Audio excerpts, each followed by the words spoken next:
नमस्कार साथियों, स्वागत है आपका हमारे YouTube चैनल में।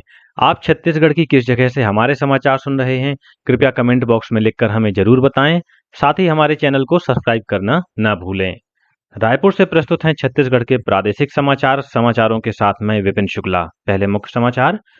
प्रधानमंत्री नरेंद्र मोदी ने एनडीए सरकार के 11 वर्ष पूरे होने पर किसान कल्याण के लिए सरकार की प्रतिबद्धता दोहराई।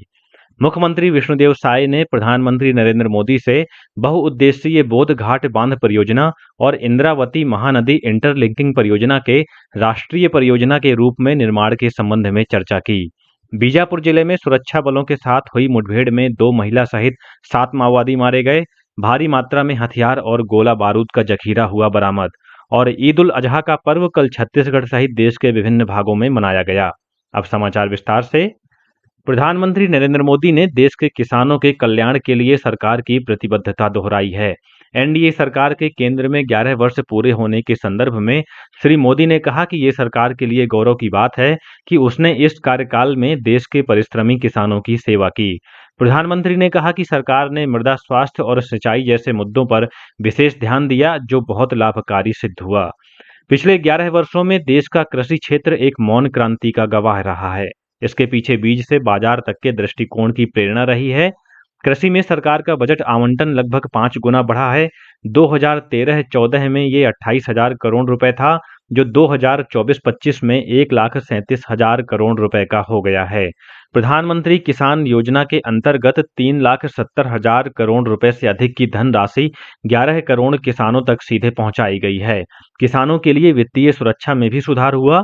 किसान क्रेडिट कार्ड योजना ने 10 लाख करोड़ रुपए का ऋण दिया। वहीं फसल बीमा योजना से लगभग 20 करोड़ किसानों को लाभ हुआ है, जिनके 1,75,000 करोड़ रुपए के फसल बीमा दावों का निपटान किया गया। किसानों को आधुनिक उपकरणों और वैज्ञानिक जानकारी के साथ सशक्त बनाया गया। मुख्यमंत्री विष्णुदेव साय ने कल नई दिल्ली में प्रधानमंत्री नरेंद्र मोदी से बहुउद्देशीय बोध घाट बांध परियोजना और इंद्रावती महानदी इंटरलिंकिंग परियोजना के राष्ट्रीय परियोजना के रूप में निर्माण के संबंध में चर्चा की। श्री साय ने कहा कि बस्तर संभाग के सर्वांगीण विकास की दृष्टि से इन परियोजनाओं की स्वीकृति महत्वपूर्ण है। उन्होंने कहा कि बस्तर संभाग लंबे समय से माओवाद से प्रभावित रहा है। इसी वजह से सिंचाई साधनों के विकास में पिछड़ गया है। इस समस्या को दूर करने के लिए छत्तीसगढ़ सरकार इस परियोजना पर काम कर रही है। मुख्यमंत्री ने कहा कि ये परियोजना लंबे समय से इंद्रावती नदी पर प्रस्तावित है। इस परियोजना से 125 मेगावाट का विद्युत उत्पादन और मत्स्य उत्पादन जैसे अतिरिक्त रोजगार के अलावा खरीफ तथा रबी फसलों को मिलाकर करीब 4 लाख हेक्टेयर भूमि में सिंचाई हो सकेगी। साथ ही पूरे संभाग में पेयजल की उपलब्धता भी सुनिश्चित हो सकेगी। वहीं इंद्रावती महानदी इंटरलिंकिंग परियोजना से 3 लाख हेक्टेयर से अधिक भूमि में सिंचाई सुविधा उपलब्ध हो सकेगी। इन परियोजनाओं की अनुमानित लागत 49,000 करोड़ रुपए है, जिसमें इंद्रावती महानदी इंटरलिंकिंग परियोजना की लागत लगभग 20,000 करोड़ रुपए और बहुउद्देशीय बोध घाट बांध परियोजना में लगभग 29,000 करोड़ रुपए की लागत संभावित है। इस परियोजना से दंतेवाड़ा, बीजापुर और सुकमा जिले के 269 गांवों को फायदा मिलेगा।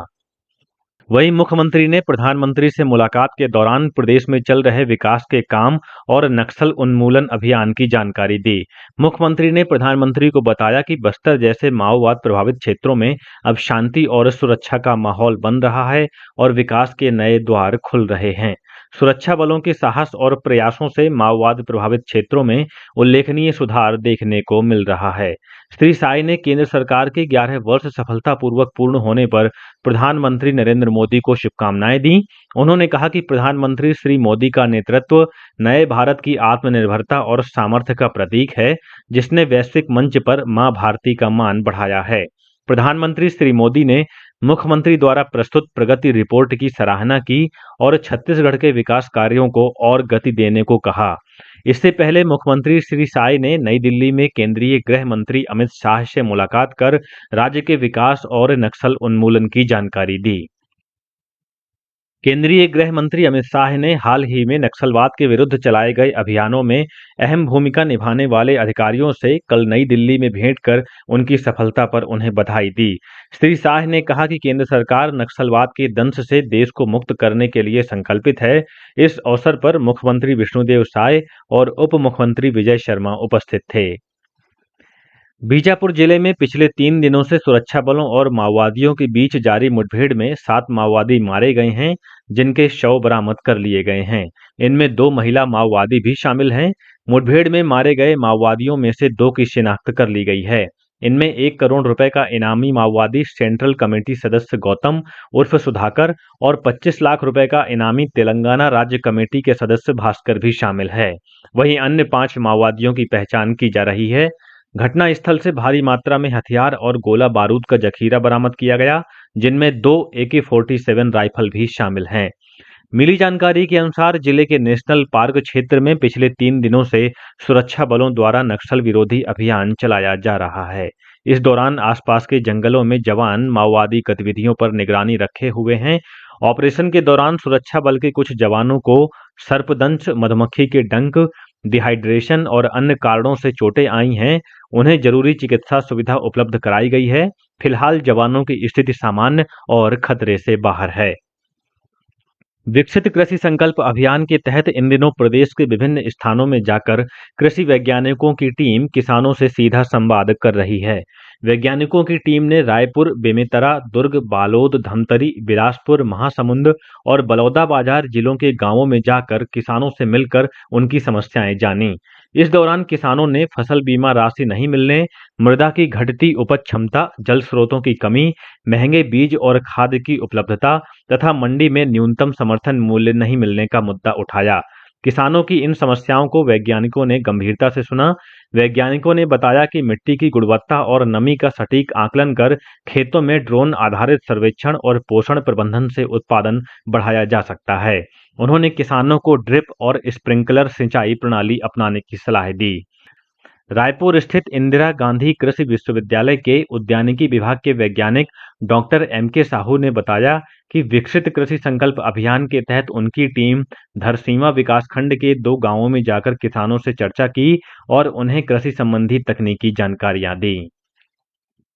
ईद उल अजहा का पर्व कल छत्तीसगढ़ सहित देश के विभिन्न भागों में मनाया गया। त्याग और बलिदान के इस त्योहार पर मुस्लिम समुदाय के लोगों ने ईदगाहों और मस्जिदों में विशेष नमाज अदा की। ईद उल अजहा हजरत इब्राहिम द्वारा खुदा के आदेश का पालन करते हुए अपने इकलौते बेटे की कुर्बानी देने की याद में मनाई जाती है। राष्ट्रपति द्रौपदी मुर्मू, उपराष्ट्रपति जगदीप धनखड़ और प्रधानमंत्री नरेंद्र मोदी ने देश और विदेशों में रह रहे भारतीयों को ईद उल अजहा पर शुभकामनाएं दी। वहीं छत्तीसगढ़ के राज्यपाल रमेन डेका और मुख्यमंत्री विष्णुदेव साय ने भी प्रदेशवासियों को ईद उल अजहा की मुबारकबाद दी। शिक्षा और कौशल विकास के क्षेत्र में नवाचार की श्रृंखला को आगे बढ़ाते हुए दंतेवाड़ा जिला प्रशासन ने एक और प्रभावशाली पहल की है। स्थानीय युवाओं को डिजिटल दुनिया से जोड़ने और उन्हें रोजगारोन्मुखी कौशल प्रदान करने के उद्देश्य से जिला प्रशासन ने नव गुरुकुल संस्था के सहयोग से शैक्षणिक सत्र 2025-26 के लिए प्रवेश प्रक्रिया प्रारंभ कर दी है। ये कार्यक्रम पूर्णतः निःशुल्क और आवासीय है, जिसमें छात्रों को कंप्यूटर प्रोग्रामिंग, व्यावसायिक और पेशेवर कौशलों का व्यावहारिक प्रशिक्षण दिया जाएगा। प्रशिक्षण की अवधि 18 से 24 महीने की होगी, जिसमें छात्रों को निःशुल्क हॉस्टल, लैपटॉप, इंटरनेट और पौष्टिक भोजन उपलब्ध कराया जाएगा। इस सत्र हेतु 9 गुरुकुल में प्रवेश परीक्षा के लिए तिथियां जारी कर दी गई हैं।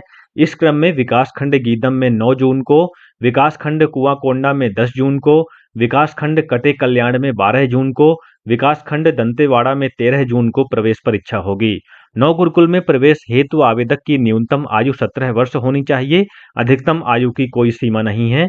इसके अलावा आवेदक के परिवार की वार्षिक आय 5 लाख रुपए से कम होनी चाहिए।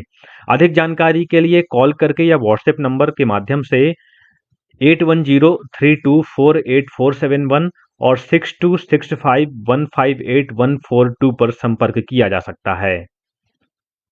आंध्र प्रदेश के मछलीपट्टनम में आयोजित तीसरी राष्ट्रीय कयाकिंग प्रतियोगिता में छत्तीसगढ़ के सौरभ साहू ने 2 स्वर्ण पदक जीते हैं। कल हुई प्रतियोगिता में सौरभ साहू ने सी कयाक K1 श्रेणी के 500 मीटर और 2 किलोमीटर में 2 स्वर्ण पदक हासिल किए। और अब कुछ अन्य समाचार संक्षेप में। प्रधानमंत्री नरेंद्र मोदी के नेतृत्व में केंद्र सरकार के 11 वर्षों के सफल कार्यकाल के पूर्ण होने पर भारतीय जनता पार्टी द्वारा संकल्प से सिद्धि अभियान के तहत कल मुंगेली स्थित जिला भाजपा कार्यालय में कार्यशाला का आयोजन किया गया। कोयला ब्लॉक आवंटन मामले में नई दिल्ली स्थित सीबीआई की विशेष अदालत ने messrs JAS infrastructure capital private limited और इसके निदेशक मनोज कुमार जायसवाल को दोषी ठहराया है। एंटी करप्शन ब्यूरो एसीबी की टीम ने कल कोंडागांव में नजूल शाखा में पदस्थ नायब तहसीलदार को 15,000 रुपए की रिश्वत लेते रंगे हाथों गिरफ्तार किया है। और कोंडागांव जिले के चिखलपुटी के पास राष्ट्रीय राजमार्ग पर 4 पहिया वाहन की चपेट में आने से एक मोटरसाइकिल सवार युवक की मौत हो गई। इसी के साथ छत्तीसगढ़ के समाचारों का ये बुलेटिन समाप्त हुआ। नमस्कार।